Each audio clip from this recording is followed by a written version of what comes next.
with you. I am able to keep pushing my limits and all the drive that I have. Di tengah ya. Iya. Tapi secara poin mereka lumayan tinggi. Makanya itu dia bedanya MBR dengan Epsilon. Itu walaupun jarang sekali dapat Buyah, baru kemarin kalau nggak salah. Mereka poinnya juga di urutan yang agak aman lah mereka di atas, walaupun masih di middle table. ya di tengah-tengah juga belum nggak ada di atas, nggak ada di bawah juga. Ya. Oke juga ini dia sudah masuk kita ke dalam match terakhir, mana FA berada di Marble ya Bigan. Ico Realnya bersama dengan tim JG di kawasan Brasilia. Wait, Bonafide, ada Calvin dan Black.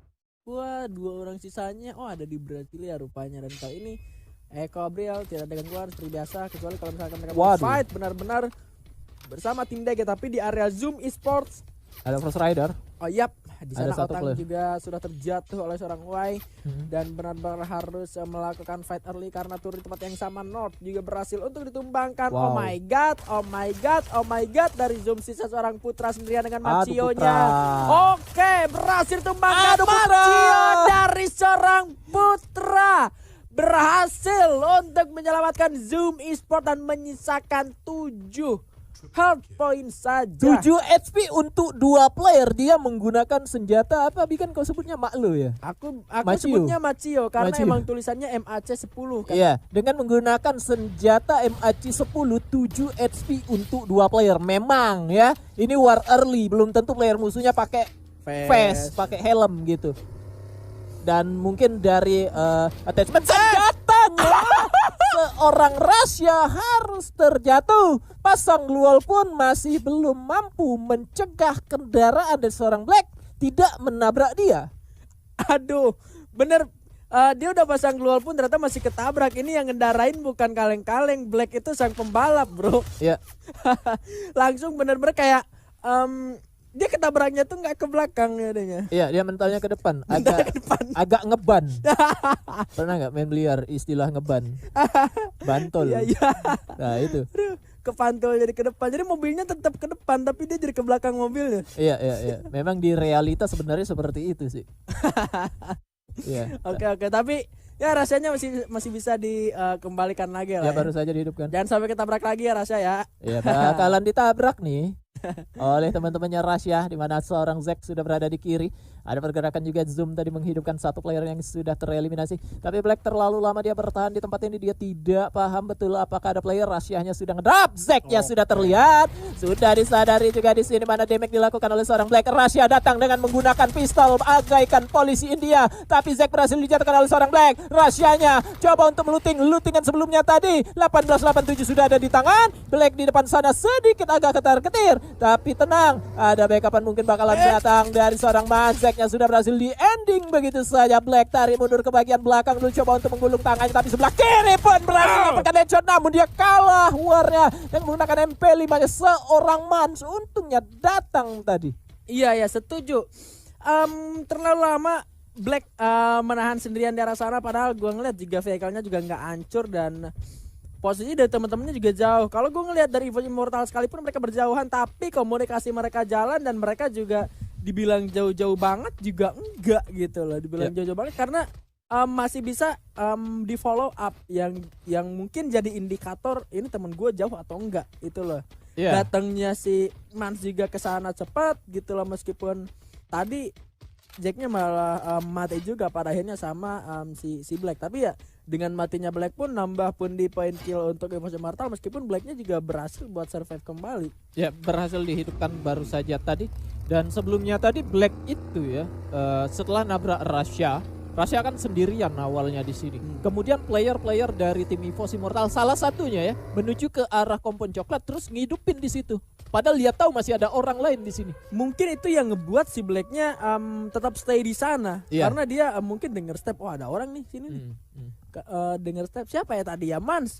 Ya, yang Mans ngidupin. atau yang ngidupin di rumah coklat deket si dia tadi, deket si Black tadi. Tapi ya dengan matinya Black pun balik lagi dia masih bisa buat diselamatin. Tapi gue juga ngeliat tadi pergerakan dari si siapa ya, Calvin juga masih ada di dekat-dekat area sana, dan gue juga agak sedikit bingung ada dari pergerakan Mervat yang turun di dua tempat berbeda, dua Satria Brasilia Iya, iya, sebenarnya dari campsite kan. Iya ya, mereka tadi sempat memutuskan untuk ngedrop 2-2 gitu Mas. Walaupun memang tuh dia entah siapa itu hidup di depan sana, Reva ternyata ya. Yang kembali lagi ya seperti di round sebelumnya tadi kita melihat dari tim DG menguasai satu tempat yang ada di pinggir sungai. Tapi akankah kali ini mereka bertahan lama? Oh my god, Calvin sudah berhasil dijatuhkan oleh seorang Zack. Kali ini terlalu melamun dia tadi di bawah satu pohon itu. Lagi ngitung sisa duit itu. Oh sisa duit. Iya, dia lapar duit seberapa gitu Ya ya. sudah kalau gitu kita lihat seorang player jatuh poin 69. Baru saja Buyah kali ini harus merasakan pedihnya rank 11. Ya, kutukan sih emang masih ini ya. Kadang-kadang ada tim-tim yang benar-benar terkutuk dengan habis Buya terbit Latusun. Ada yang kayak gitu, ada yang kayak gini. Ya. Tapi gue juga nggak terlalu benar-benar ngelihat warnya dari awal. At least dengan pergerakan dari FA yang masih berani dengan 4 member bersamaan, ngebuat mereka juga nggak kalah secara jumlah player dan kekuatan gitu. Yeah. Mereka berhasil menang war di awal. Boleh gue bilang ini masih early dengan jalannya pertandingan masih 6 menit. Mereka ketemu tim yang lain, mereka war berempat 4 lawan 4 dan mereka juga buktiin kalau mereka ini kuat kalau berempat. Nah, keempat kan harus selalu benar-benar kayak lu ngelakuin formasi 1-3. War 3 orang, lu ngelihat musuh 4 orang. Mungkin yang ada di benak lu adalah ya udah mati juga nggak apa-apa gitu. Mati hidup lagi. Tapi buktinya ketika mereka berempat bisa menang tanpa terculik satu orang pun. Iya, tanpa terculik satu orang pun. Artinya ya tergantung kalian. Kalau kira-kira 3 orang setara dengan satu sekuat, ya nggak apa-apa 3 orang aja. Satunya mungkin kumpulin koin gitu ya, siap-siap untuk mengeliminasi, merevive mungkin barangkali temannya ada yang terbunuh. Tapi ada yang tersampahkan di sana. Ya, Dewa Rain ternyata berhasil untuk mendapatkan kill yang tadi sempat didapatkan oleh RRQ Kazu untuk knockdownnya, dan Dragon Phoenix sudah mendarat di tempat pilihan mereka. Sementara saya sendiri masih belum melihat di manakah RRQ Kazunya ini. Nggak ada di field ya, rupanya di field malah ada Ecobriel yang memilih area yang berbeda dari Purgatory sebelumnya untuk melakukan holding position, dan gue percaya untuk resource dari Ecobriel harusnya udah cukup dan mungkin mereka akan melakukan farming dari Glue Wall ya. Ya, karena mereka tadi kan ngedrop di Brasilia juga sempat demik-demikan memang, tapi nggak sampai berkelanjutan juga sama satu squad yang ngedrop di sana juga. Dan mereka dengan aman gitu, maksud aku sampai ke daerah fields-nya. Karena untuk 2 kali mungkin menggunakan map Purgatory tadi bagian tengah itu lebih banyak kosongnya ya untuk zona-zona awal. Cuma 2 tim bener-bener emang kehitung di hari ini, cuma ada DG sama si Ecobriel aja yang bener-bener pengen turun di area Brasilia. Adapun FA itu pun benar-benar nggak ke Brasilia karena tadi sempat kekat juga di round sebelumnya, dan lagi-lagi FA bertemu dengan DG Esports yang mana DG-nya sendiri ternyata nggak ngehold lagi di tempat sebelumnya, mungkin karena mereka juga udah kepredik curahnya bakal kemana. Tapi ini di mana bos? Di atas ini. Ini kemana mobil-mobilannya itu ada logo Zoom Esports benar-benar di ujung zona dan didapatkan oleh 2 tim yang berbeda rupanya Bung Surya. Ya, ada Aura Ignis tuh di sana tuh. Ya, Aura Ignis juga tadi ternyata tersisa entah ya seberapa orang dari tim Aura Ignis di ujung sana, tapi yang pasti mereka yang dapetin playernya tadi. Dan koin tuh bisa ada 3 tim loh maksud aku di atas itu. Itu ada RRQ Kazu, ada Aura tuh, ada player Zoom di atas itu. Jarang sekali loh. Iya, tim ada yang ada di harta karun kah? Jangan zonanya akan ada di situ Bigan. Biasanya kayak gitu. Itu teori lagi atau pertanda? Simple aja. Kenapa RRQ Kazu mau ke daerah atas itu? Ya saya ya, tim-tim lain, tapi nah Oke. Di mana ada RRQ di situ zona? Apakah seperti itu teorinya? Enggak atau juga. Mungkin soalnya mereka jauh sekali tadi dari sentral. Kalau misalkan mereka dari sentral. Kalau misalkan ke daerah yang jarang-jarang mungkin di situ bakal ada zonanya gitu. Bisa jadi ya, bisa jadi. Kita nggak pernah nih ngelihat tim ini kok ada di sini gitu loh, apa yang mereka lakukan gitu kan. Tapi seperti seorang Iksan yang sangat bertanggung jawab sekali Rul ya, menjalankan tugasnya dengan insya Allah baik ya, karena belum selesai tugasnya itu dengan penuh keikhlasan. Ya, ikhlas dan dia bertanggung jawab sekali gitu, dengan role yang dia pegang. Padahal bisa gantian sama Puya gitu ya kan. Bisa aja gitu. Lagi males aku katanya. Tapi gak boleh ya kayak gitu ya. Tapi tadi dia sempat tukeran koin loh sebetulnya. Ya.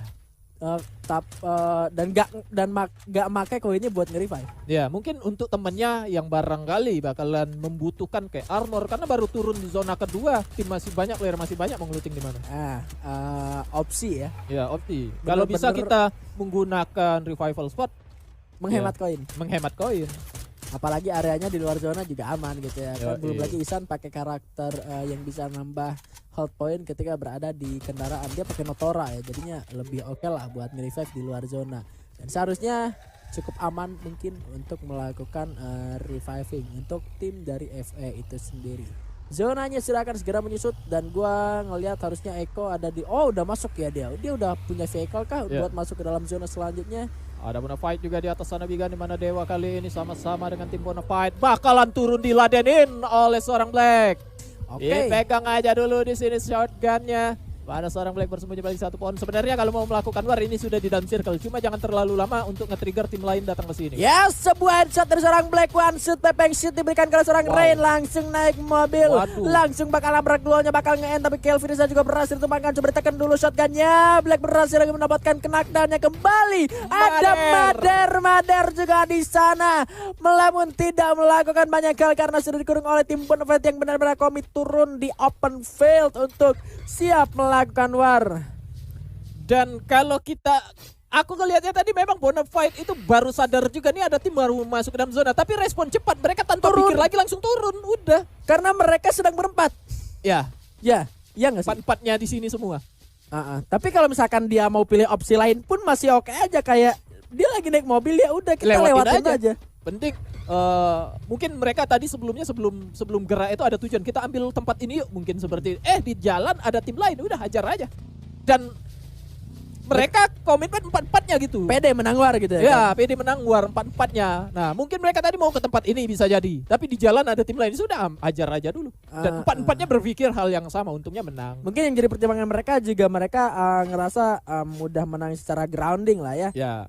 Dan juga areanya yang terbuka, mereka harusnya lebih oke buat masang wall. Terus mereka juga ada mobil buat maju ke depan, termasuk satu momen Black dapetin satu orang dengan satu peluru aja, itu udah jadi info yang benar-benar bisa ngebuat ayo kalau di tim itu ayo ras.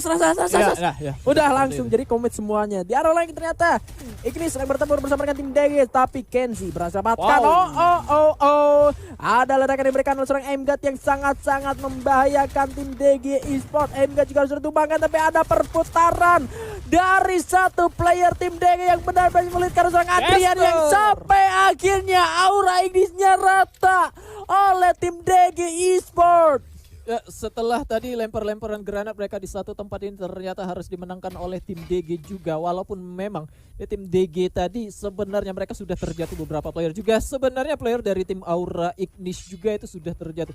Tapi Chester di akhir ya tadi dia coba untuk memaksimalkan apa yang dia bisa aja dengan menggunakan double vector, dia coba untuk majuin. Tapi kali ini berperang dengan Susana, hati-hati dengan granat. Aduh, alih-alih mau majuin Susana, mau dikasih granat, malah Asunanya yang kena granat. Ini satu orang bisa saja ngeratain satu squad pakai granat kalau misalkan kurang hati-hati. Asunanya sudah tumbang kembali, tapi Merchnya kali ini sudah mulai agresif untuk melakukan keras ke arah seorang Susana untuk menahan Susana supaya tidak melontarkan kembali granatnya. Susananya sudah mulai neken-neken shotgunnya kali ini. Cleo-nya juga sudah mulai mendekat. Satu orang sudah mulai masuk kali ini, seperti lagi Susana berhasil menumbangkan Cleo dengan sangat mudah rupanya di sana. Granat kembali dilontarkan, Susananya cukup low rupanya di sini kali ini. Susana berhasil menumbangkan Asuna lagi-lagi. Harus ada 4 orang buat numbangin Susana di dalam tower, ditekan. Susananya dapat lagi knock. Jatranya ternyata hanya terdiam. Ya lumayan jauh posisinya, tadi juga nggak ada follow. Maksudnya di situ lama sekali pergerakan Iko Real untuk sampai ke tower. Asuna aja terjatuh berapa 2-3 kali dia di situ tadi. Sebenarnya kalau mau bergerak temannya tadi bisa saja tuh Bigan untuk ngedemekin dari jauh setidaknya ya. Tapi memang satu persatu granat dari Susana aja itu udah benar-benar nge-delay pergerakan satu tim bahkan. Segitu susahnya kah 4 orang buat nge-take 1 orang Susana di dalam tower. What a nice play Susana untuk mempertahankan dirinya gitu loh. Bahkan Cleo pun tadi di knockdown berapa kali tekan tadi shotgunnya itu. Ya ampun. Malah kali ini tumbang 2 orang dari FS sebelum DG-nya tereliminasi di luar zona. Ternyata Jatra sepertinya memang ini baru hidup kah? Gak tahu juga, minim sekali resource, Face gak punya, tas juga ini terus level 2. Iya level 2, medkit gak punya. Wajar aja sih kalau mungkin dia memang mau sabar nahan diri, tapi gak bakalan lama kehidupannya aku rasa Bigan. Satu-satunya dia harus keluar juga dan posisi dia sudah ketahuan tuh. Iya mungkin juga kena temakan dari tim Eko Briel, dan Eko pun nggak mau bener-bener apa ya terlalu terburu-buru atau terlalu beresiko cuma buat majuin 1 orang aja. Ini terlalu ngebuang resource juga. Asuna seharusnya kalau misalkan dia benar-benar cuma ngebuang airnya buat ngabisin glue wall-nya, dan akhirnya Merch berhasil mendapatkan kill ke arah Dragon Phoenix. Bonafide 8 poin eliminasi bakal menghajar tim dari FA yang kali ini benar-benar terkunci di arah luar zona. Puya langsung dihantam habis-habisan oleh Bonafide. Kita melihat juga kali ini di dalam belakang ada pertemuan antara EVOS dan juga RRQ Kazu. Masih bisa melakukan proning, mengamankan dirinya di balik sebuah mobil yang sudah terbakar. Gustav tertumbangkan oleh Asuna, terkena kepalanya, ada tembakan yang penuh kasih sayang rupanya. Isan juga berhasil menumbangkan seorang Calvin. Black juga hampir saja ditumbangkan. Sudah ditumbangkan EVOS melawan RRQ kali ini. The duel yang sangat luar biasa pada sekali. Ada Jujun juga melepaskan tembakan tapi haruslah tumbang. Satu lagi EVOS pernah tumbang didapatkan oleh RRQ Kazu di sini. Ya, satu tim lagi RRQ Kazu berhasil mereka dapatkan, ternyata adalah tim EVOS Immortal War di dalam satu bangunan tanpa ada pihak ketiga yang ikutan melakukan fight. Bayangkan kalau mereka war di luar atau di posisi yang cukup terbuka. Jadi sehingga player-player Kazu juga masih cukup aman tadi war tanpa ada gangguan gitu. Yes, dan somehow kita ngelihat kali ini zonanya mengarah ke arah Eko Briel. Ini yang akan mereka manfaatkan, tapi ini yang harus mereka pertahankan dan ini yang harus mereka hadapi. 3 player tersisa dari tim Eko Briel harus menghadapi gempuran dari 3 sisi yang berbeda. Bakal jadi PR yang sangat luar biasa. FA-nya sudah mulai masuk tentunya. RRQ bakal bertempur bersama dengan Bonafide, seharusnya yang tersisa 2 orang saja. Sudah terlihat seorang Black. Raf malah berhasil mendapatkan Asuna. Player kunci dari tim Eko Briel harus sudah terjatuh. Kali ini FA-nya bakal masuk ke arah pertahanan dari tim Eko Briel. Sudah arah headshot diberikan ke arah Razor. Sarah Black juga sudah mulai terkikis, mencoba untuk meminta pertolongan ke arah Black. Rehan masih bisa diselamatkan kembali. Merch berhasil melakukan seorang player dari tim FA Esports, dan Asuna masih bisa untuk diselamatkan kembali. Sama di sana Asuna melontar bom. Alright, berhasil menumbangkan 1 orang. Bom masih belum berhasil lagi untuk menumbangkan player lawannya. 1 buah flash free coba dilemparkan. Karena Rehan sudah terjatuh di luar zona, sudah sulit untuk diselamatkan. Harus lebih hati-hati lagi. Ini yang akan dipertahankan oleh Uhti kita pada malam hari ini. Black masih bisa untuk mendapatkan killnya. Ayo, zonanya sudah mulai bergerak. Leo berhasil melakukan Batman. Bonafide-nya tumbang di posisi keempat. Samping sebelah kanan ada orang Isan yang sudah terlihat, tapi bakal sulit juga seorang Isan. Asuna menumbangkan dirinya sendiri juga. Eventnya tumbang, dan 1 lagi dipunya siapa akhirnya